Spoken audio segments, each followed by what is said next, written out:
Alright YouTube, just wanted to give a shout out to maybe somebody's had this same problem. We got a 2006 Hyundai Santa Fe.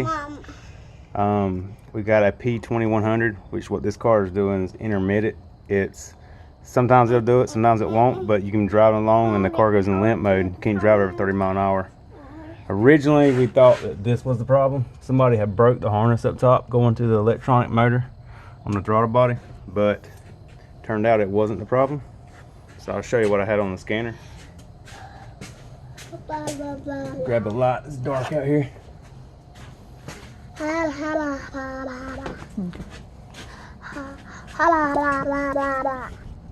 Of course we got background noise from toddler.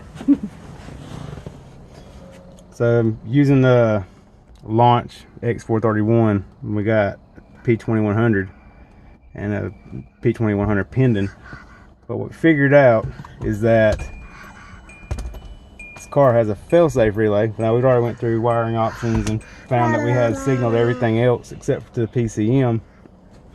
So our problem was the car at idle. I'm going to actually unplug it and crank the car up. The car would idle at about 2100 RPM, and driving it was in limp mode. You couldn't go over 30 miles an hour. And this is just to the right of the console. It's actually, if you pull the panel off this right side, it's just below the carpet, mounted with a 10mm screw. So this is actually a forward relay. We're going to stick it in there just so we have one to put in right now.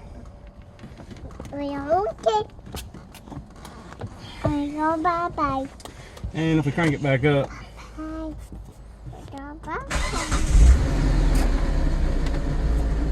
our idle's at 800 RPMs. And our code, which I haven't scanned it yet, but a minute ago when I scanned it, it went from present to pending. So the code's no longer in, which means the relay is the problem. So hopefully this will help somebody out in the future of this trouble. So just like or subscribe. Thank you.